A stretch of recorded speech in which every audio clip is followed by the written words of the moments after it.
One of the biggest buzzes around the restructuring of DC and WB is the rumor, and I should say almost confirmed rumor, like pretty much surefire thing, that we are getting another Batman game. Now, at the moment, we don't know exactly what type of Batman game this will be. You know, we do know that there is interest in following up a game like Batman Arkham Shadow, which I think was actually very enjoyable, a very fun game. And we do know that there is, and always has been, a fascination around WB with the Arkham franchise, especially with the failure of Suicide Squad Kill the Justice League, which was more of a multi-tiered failure for many reasons, which we will discuss a little bit today. But in general, we do know that Rocksteady has moved back towards a Batman game. And so the question kind of comes up of, are there any downsides to this? Like, is this just an all-around good thing? Now, I know for those of you who are still here from what was my Arkham days, where that was like the main thing I covered, I know that those of you who are still around, probably like me from then, really would love to see a new Batman game. I'm not going to dispute that at all. I think a new Batman game could be fantastic, but the track record going on, and also the track record of where WB has kind of positioned itself over the years, could be a real negative around this. So I do want to take a look at that for a few minutes today. If you do enjoy the video, you want to leave a like, subscribe, I appreciate that very much. I do have a question of the day for you, which is, in general, if they do another Batman game, what do you want to see out of it? Like, are you wanting it to be Arkham? Are you wanting a reboot? New continuity? What type of game? Let me know. And also, as well, we do have new products up on CosmoBunny.shop, which I will flash right here. I know it's the closest you're going to get to being flashed by me on this website until the terms of service change. I'll talk a little bit more about that later on, but these are handmade, one-of-a-kind pieces from recycled paper from damaged comics and all kinds of stuff, so I hope you'll check it out. Now, while I do think many of us see the potential of a new Batman game, and we see characters, we see storylines, we see entire arcs and eras of the character that have not been covered in video game format, and what we see from those things is potential, right? While I do think a lot of us see that potential, I also think that, unfortunately, WB has positioned itself over the years as the Batman company. Now, many of us love Batman, and that's great, but there are hundreds of DC characters that kind of go unadapted or poorly adapted when it comes to video games, movies, cartoons, all kinds of stuff. But Batman sells, so Batman always gets a spotlight. Now, that's something I've talked about previously in a video about why some people do dislike Batman fans. They genuinely feel that Batman fans are honed in on this one character, they're missing the wider DC universe, and that their constant forking over of money kind of enables WB to ignore that rich universe. And I do understand that standpoint. However, as a guy who also loves Batman and likes all these characters, for me, it's like, I just enjoy Batman, you know? And I still like all those other characters, and I'd buy their games too. But I do understand that niched down argument that some people are frustrated with Batman fans. But even if you take the fans out of the equation, you just look at the company, WB for a long time essentially only made a few different things in terms of good things.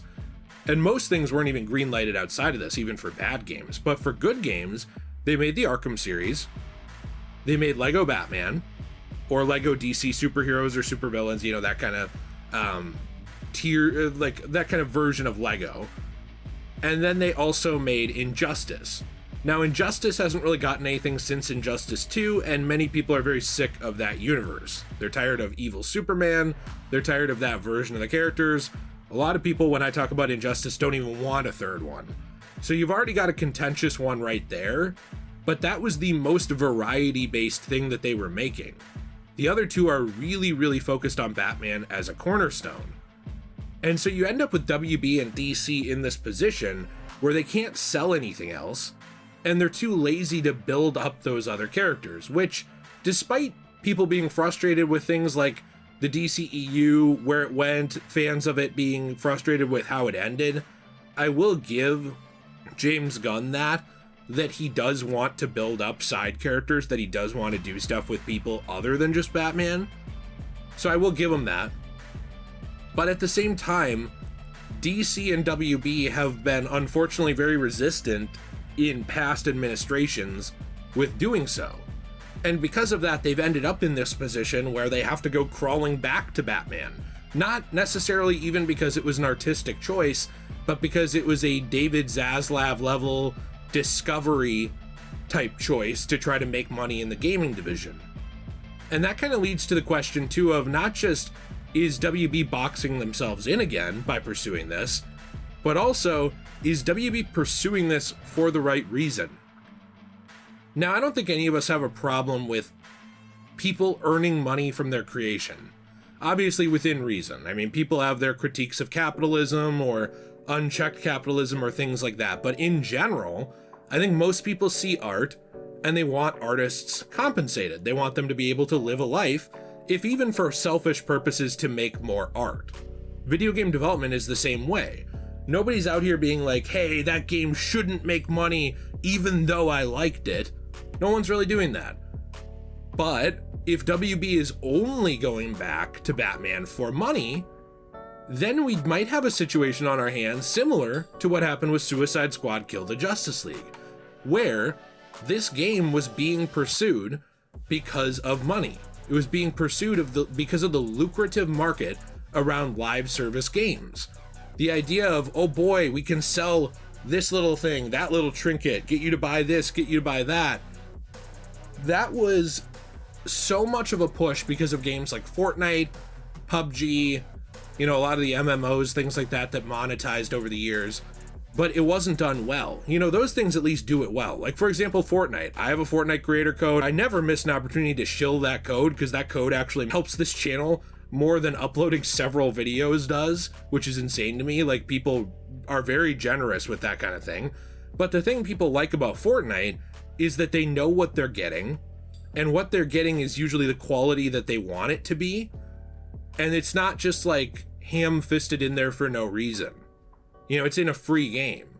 But with Suicide Squad Kill the Justice League, they wanted to have their cake and eat it too. They wanted to charge you $70 to, I believe, like $100 USD for the game, especially if you got the deluxe edition. It was up there.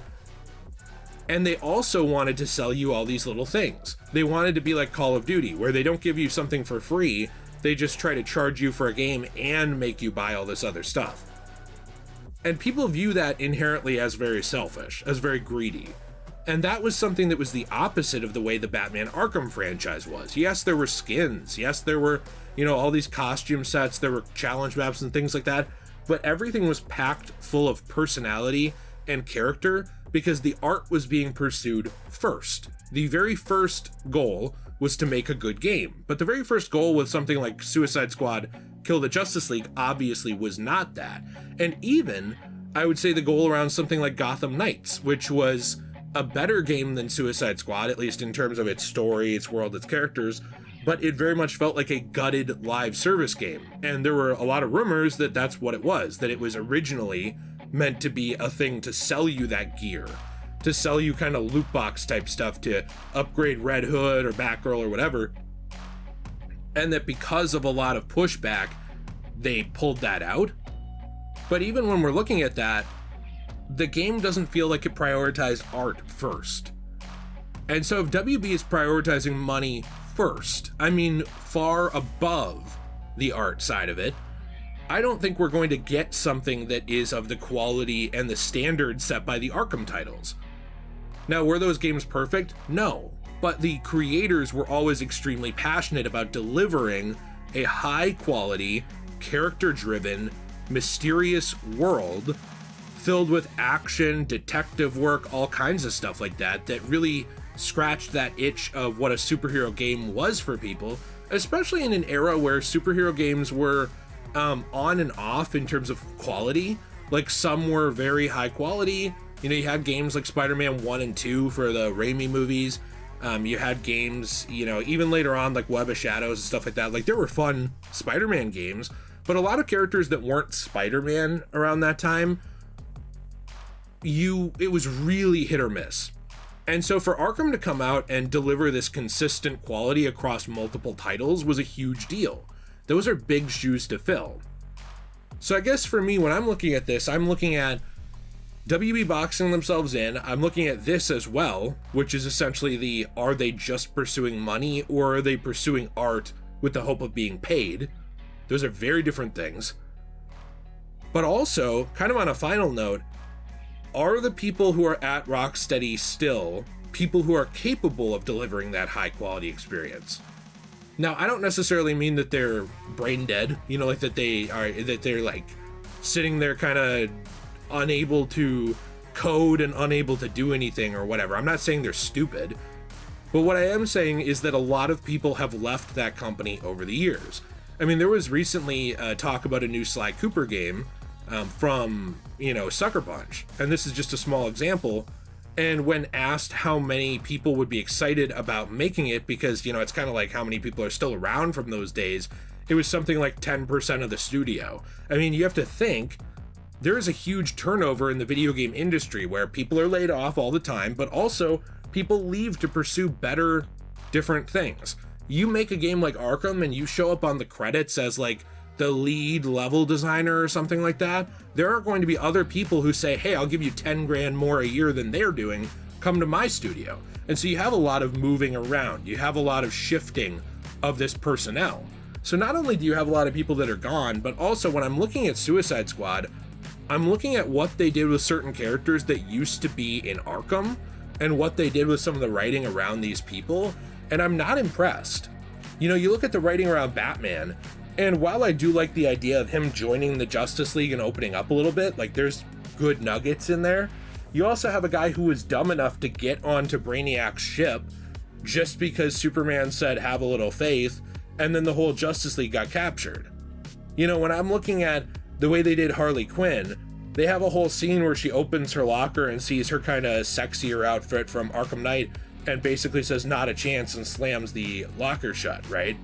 I don't remember her exact words, but it was very similar to the DMC Devil May Cry scene where Reboot Dante has a white wig fly and land on his head, and then he looks like classic Dante, and he looks at his reflection and says not a chance and throws it away. And it's like poking fun at the audience and making fun of the source material.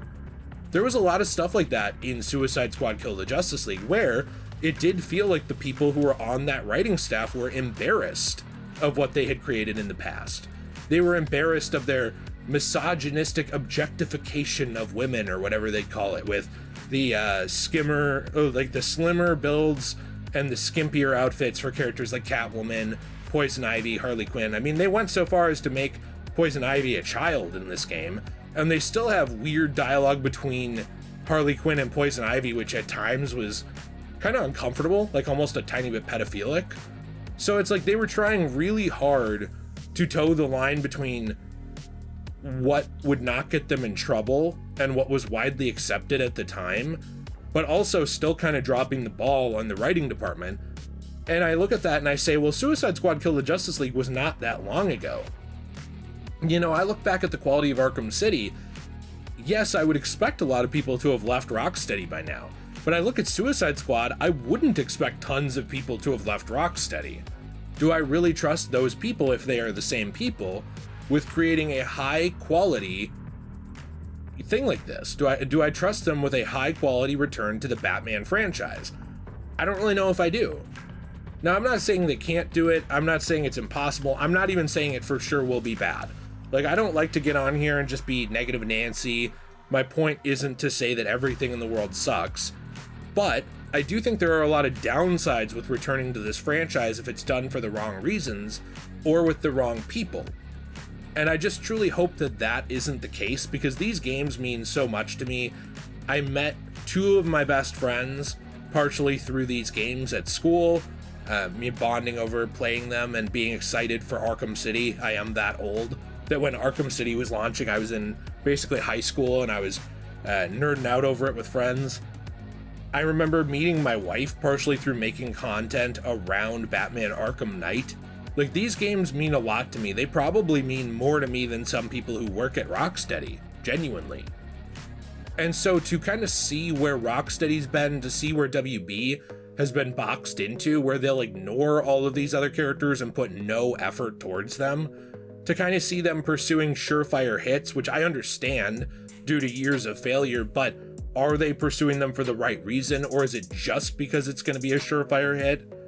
And does that built-in audience make you not try as hard? These are things that I question going into a new project. So let me know what you think in the comments down below. I am interested to hear your thoughts. If you did enjoy this video, you want to leave a like, subscribe, I appreciate that. Using our channel's Fortnite code DJAY123 does always actually help us a lot. This channel does not make a lot of money, and I'm going to be updating you on this channel in the future of it soon. If you stuck around to this point, I appreciate you a lot, but doing things like that or checking out our store, cosmobunny.shop, mean the world to me. Actually, over there, we've had new stock up for like a month now. A lot of new coasters, keychains, trays, and more. We have a very good discount code at the moment, which is MOON, which will get you 20% off a purchase over there. But also we have DJAY123 if that expires, which is for 10% off. But in general, these are made from comic books, manga, magazines, all kinds of other damaged paper and damaged books. Take those things, we use a piece of them in new transformative art, we use resin, and then we recycle the rest of that paper, keep it out of landfills. That is our goal with this, is to make something that lasts from art that has been forgotten. And I hope, kind of in closing, that that's something that WB is able to do with Batman, is make something new out of a series that they left behind, not something bad. But that's what our goal always is in everything we make. I hope you enjoyed this. Have a fantastic day. And as always, everyone, stay shui.